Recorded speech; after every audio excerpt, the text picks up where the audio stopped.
Hello, welcome to the recording of episode. I'll tell you that in a minute, won't I? Right, we've gone a little bit less cushiony today. Well, we haven't gone with the fleecy blanket, which I'm not sure why. I'm going to give it a whirl with this minimalist cushion arrangement. Just going to move that one. Not sure if I need all the blankets and stuff, so we'll give it a whirl and see what happens. This is a bit of a last minute one. I don't want to panic, so excuse me one sec.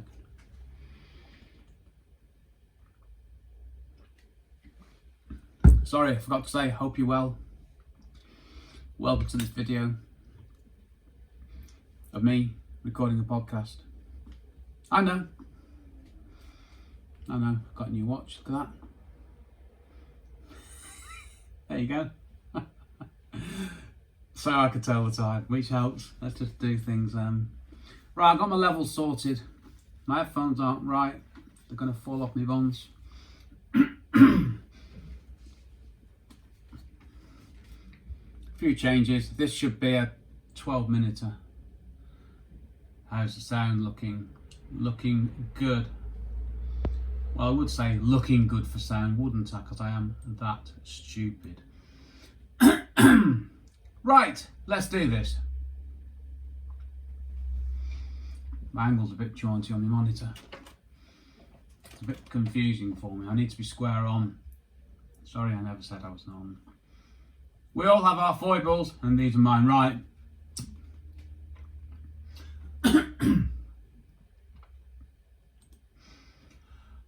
Polarizing filters. What are they? What do they do? Do I need one?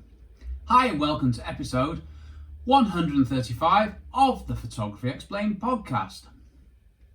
I'm your host Rick, and in each episode I will try to explain one photographic thing to you in plain English in less than 10 minutes-ish without the irrelevant details.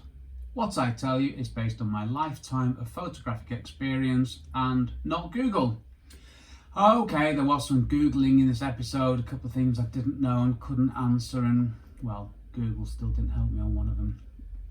Anyway, here's the answer a bit. Polarizing filters are normally attached to the front of a camera lens and filter out reflected light waves, giving clearer images. Polarizing filters are used to reduce reflections, darken skies, and also can enhance contrast, saturation, colours and vividness in a photo. So, pretty good then, and yes, I have one, and yes, I love it. Now, when I say can enhance, it depends on the photo you're taking, but they can basically make things look better, and the effects are great. So let's have a look at the answer in a little bit more detail, okay? So, attach to the front of the lens. Well, yeah, you attach a polarizing filter to the front of your camera lens using the filter thread. Now, the filter has to be placed in front of the lens as it's filtering out unwanted light. So what the filter does cannot be undone, as it is reducing certain light from getting through to the camera sensor. But don't worry, this is a good thing, not a bad thing. And thinking about that, I am sure there are lenses where you put the filter in at the back, things like fisheye lenses and what have you. When you get the really expensive lenses, you have a rear filter slot thing. So normally they go on the front of a camera lens, but sometimes they don't, which actually is a very good thought. How do you put a polarizing filter on a fisheye lens? Because the fisheye lens gives you a 180-degree view. Check out the previous episode for that, but my short answer is I'm not really sure. But if you have a range of lenses with different filter thread sizes, moving back to the script, you will need one filter per filter thread size. Yep, one filter per lens filter thread size, and that can become expensive. But don't worry, it's okay. I have a top tip for you, which I will cover in an upcoming episode, which it turns out will be the next episode. So here's the spoiler alert. I'm talking about step up and step down rings. Yep, that's right. Okay, you used to be able to get polarizing filters that fitted into holders attached to the lens, and I think you still can, but the convention these days is circular ones that screw into the filter thread, and there's no real reason why not. And if you're a user of a filter holder system with square filters, then apologies, I'm not. And my podcast is where and on my podcast I tell you what I do and what I know, okay? So then, filter out reflected light waves. Yeah, if you're hoping for a technical explanation of how a polarizing filter works, you're in the wrong place, because it's a level of detail beyond my capabilities and intelligence. Basically, I'm not clever enough to tell you how this actually happens, other than to tell you that it well, it filters out reflected light waves. So no, I'll pass on this one, and I'll try to explain this with some specific examples. Like I say, this is the level of detail that does not help me as a very noisy plane comes into land. I thought I timed it so there was nothing happening outside, but clearly I was wrong. Okay, reduce reflections of what? Well, glass, any window, on anything really. You can turn the dial and you can make the reflection more pronounced or less pronounced. It's brilliant. Water, well, rivers, sea, well, you know what water is, don't you? And they give you a nice little effect on waterfalls as well. Another great one's wet streets, footpaths, pavements, where you can adjust the polarizing effect and you can get rid of the reflection. You can make them dark. It's really cool. Again, things like cars. You photograph a car, you got lots of shiny surfaces, so works well there. Buildings, I've used them to photograph buildings to a brilliant effect. I mean, basically anything that's reflective, you can get some dramatic changes from what you would have done if you hadn't used the filter. And another one is darkening skies. Quite simply, rotate a circular I'll try that again. Quite simply, rotate a circular polarizing filter and it darkens the sky. Word of caution here, you want the sky to look natural and realistic though, so you need to always keep that in mind. Don't overdo this. Don't overdo this unless you want to, and if you do, there's nothing wrong with that. Enhance colours, contrast, saturation and vividness. I've got colours in twice there, so I'm going to delete that, bear with. Shall I try that one again? Enhance colours, contrast, saturation and vividness in a photo. Now basically a circular polarizing filter, it can just make photos look better.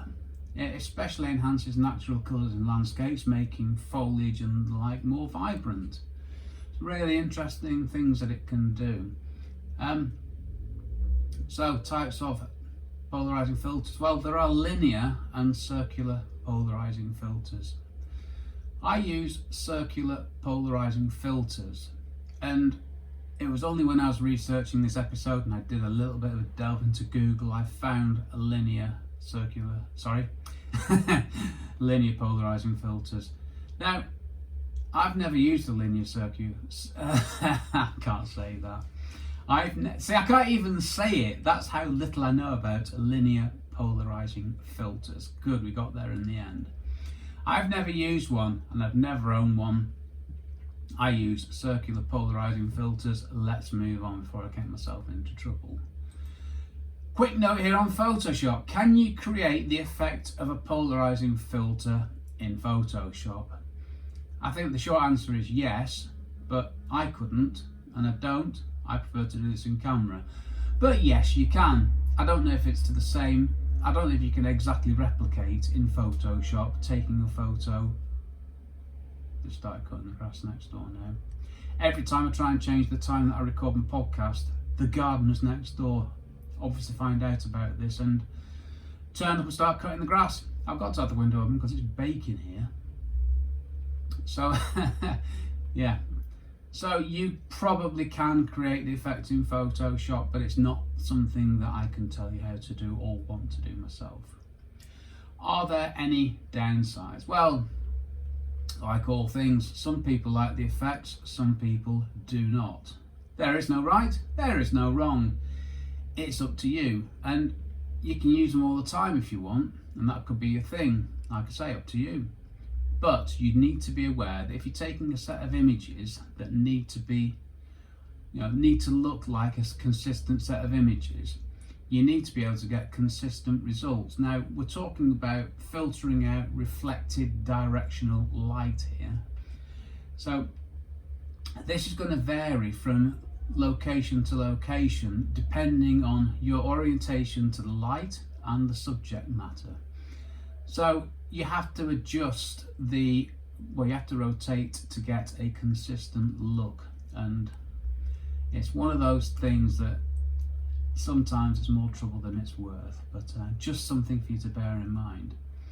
Another very minor downside is you get a reduction in the amount of light that gets through to the camera sensor, and that means that you need that results in a slower shutter speed or a higher ISO. Now, if only I'd stuck to my script rather than not sticking to my script, I wouldn't make all these mistakes. So note to self, Rick, stick to the script. And the reduction in light is generally around 2 stops, and it makes the viewfinder darker, but normally it's still usable. It's nothing like the problems you get with a 10-stop ND filter or filer, as I've written. Excuse me, I'm just going to correct that. I must be getting better at this because I can correct my script as I'm going without having to stop and edit stuff out. Now, in the last episode I mentioned my 10-stop ND filter. You put that on, you can't see anything really, pretty much nothing. Okay, so there are a few downsides, but they're not major, nothing insurmountable. Who uses them? Well, landscape photographers, architectural photographers, urban landscape photographers, travel photographers, car photographers, product photographers, me. All sorts of photographers use them. I've just listed the ones that I thought of, the ones that came off the top of my head. I mean, basically, anyone who wants the effects and enhancements to images that I've described will and can use them. Nothing wrong with it at all. They're a great thing to have. So what do you actually do? Well, first off, you attach the filter to the lens, and then all you do is you rotate the filter and you see what happens. It's a very visual thing. You can see reflections disappear. It's brilliant. Such a visual thing. It's really hard to do. It's not really hard to describe in words. It's impossible to describe in words, but it's a great thing. And obviously the beauty of digital cameras, you could take different photos with different amounts of the effect and just pick the one that you like. Do I need one? That's you, dear listener, not me. I don't know, do you? I'd say yes, and as always, if this is new to you, start off with a cheap one and give it a go. But if you're using a cheap filter, I accept there will be a loss of image quality, but it's a good place to start.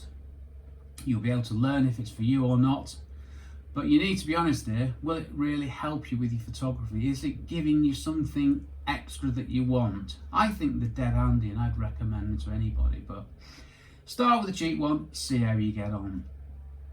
And if you don't need one, that's fine. But if you do, get the best polarizing filter that you can. Get the most expensive one that you can afford, the best quality one, because once you've got one, it'll give you many, many years of service, as long as you look after it. I've had my circular polarizing filter for well over 10 years now, and it's still in pristine condition because I look after it. The talky bit. More sunglasses for cameras. Yep, I love that. Same as ND filters. Sunglasses for cameras. See, polarizing filters. Sorry, I'm repeating myself there, delete that bit. Same as ND filters, polarizing filters are sunglasses for cameras. Now, I've got a pair of polarizing sunglasses and I walk around wearing them, tilting my head left and right and loving what the polarizing effect does. Yes, I really do that, and I do get the odd strange look. It just fascinates me how this simple thing can be so clever and effective and change things so significantly. You probably gathered by now I am a bit of a fan of these filters. Yeah, I live my outside life in a polarized world. Not politically or viewpoint wise, but visually. Everything in my world is more contrasty and clearer. Greens are brighter and more vivid. I can move my head and I can increase or reduce reflections. Yep, I live a polarised life, and boy does it look good. So good that when I don't have my sunnies on, life doesn't look quite that good. So remember that. Oh well, my polarising filter, it really is one of my favourite bits of gear, and writing about this has reminded me that I must get out of minimalist mode and use my polarising filter more. That's the beauty of my podcast. I cover things that I've known about for donkey's years that in some cases I've almost forgotten about, such as polarising filters. And now I've spoken about it, I can't wait to get out there and have a play with one. So go and get one, have a go, let me know how you get on, but don't overdo it. Having said that, if you want to be the person who takes every photo with a polarising filter, then fine. Actually, that's not a bad idea. That could be a look. I mean, I've had thoughts like this before on previous episodes, haven't I? Easy for me to say. No, that could be a thing, and we all need to have our own thing, don't we? And one point of technical detail here. Polarizing is spelt with a Z, not an S. Now, I thought it was spelt with an S. I don't know why. I wrote my I wrote the title actually, and it had an S in it, and then I kept on doing it, and every time I did a bit of research, it had a Z in it, so Z it is. Oh well, I know now. See, every day's a school day. One final question. Can a polarizing filter be used to remove me from a mirror? So if I'm taking a photograph in a bathroom and I'm crammed into a corner, I'm in the photo, or well, no, more significantly, my camera is quite often captured in one of the mirrors, but you can't filter it out, unfortunately. Now, that would be a very cool filter, but I'm afraid this is a step too far. It can reduce reflections and remove things reflected, but not a camera in a bathroom shot. Well, I don't think it can anyway. I mean, maybe somebody could come up with a reflection removing filter. That'd be cool. I mean, the closest I've come to this is with a tilt shift lens, but I got rid of that years ago because it was much too complicated for me. Okay, what do? Well, I have a circular polarizing filter. I've used it loads in the past, but not so much recently. And I'm going to dig it out, give it a clean, and put it in my work photography bag and use it. And enjoy using it. So, things that I'll be doing. Reducing reflections of glass on buildings is one thing, and that's just the beginning. See, with a circular polarizing filter, you get a different look when you rotate the filter. You can dial the amount of adjustment. Again, hard to describe, but I've used one to great effect in the past. Now, I'm not going to use it for real estate photography work. I mean, that's about creating what people will actually be looking at. So, might do for high-end stuff, but for conventional real estate photography work, I won't start doing stuff like that because, like I say, you get problems with the consistency of one image to the next, and images need to hang together in a set. So, not for real estate photography, but for architectural work, I might well do that. And just if I've got a shot which is a major shot, I might just give that a try as well and see what I get. It's just a tool. It's another option. Dead handy, well worth having. So there's definitely a place for me in the work I do for polarizing filters, and also when I'm on holiday, just make those seas and skies darker, get rid of reflections, just make things look better. Well worth having a go. And it's all good stuff, isn't it? We need to be able to do something a bit different, and anything that makes photos look better, well, it can't be a bad thing, can it? Right, I'm nearly done there. That went quite well, not too many errors, I'm quite happy with that. Next episode, Photography Explained podcast episode 136.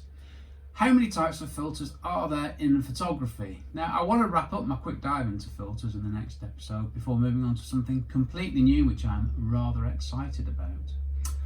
What might that be? Well, tune in next week to find out. Do you tune into a podcast? And if you got a photography question you would like me to answer in plain English in less than 10 minutes-ish without the relevant details, just head over to, oh great, they're mowing the grass now right outside my window. I need to get out of here, don't I? Just head over to photographyexplainedpodcast.com/start. You can also find out more about me and my podcast there, and also ways to help me, which has to be a good thing, doesn't it? So send me a question, just say hi, don't mind, just be great to hear from you. This episode was powered by, wait for it, an egg and cress sandwich made by the lovely Mrs. M yesterday evening for me, which I'm very grateful for, which was accompanied by a bag of prawn cocktail crisps. Yep, home crisps, washed down with an ice cold Diet Pepsi, sat here in my overly warm, homemade, window open, acoustically cushioned recording emporium, avoiding next door's gardening activities. Yes, I've actually written into the script avoiding next door's gardening activities because I know it's a Friday and there's a fair chance that they'll be next door cutting the grass right under where I'm recording this. Okay, I'm done. I've been Rick McEvoy. Thanks again very much for listening to my small but perfectly formed podcast, it says here, and for giving me 10-ish minutes of your valuable time. Take care, stay safe, cheers from me, Rick.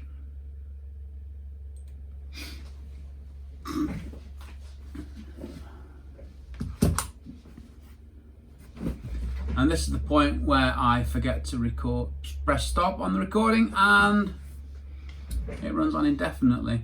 Shame about the gardens next door, but this has happened to me before, so maybe I'll start doing it. I don't know when, in the middle of the night, but I can't do it then because everybody else is in bed and I disturb them. And I need to do this when the house is empty, so sure, it'll be fine.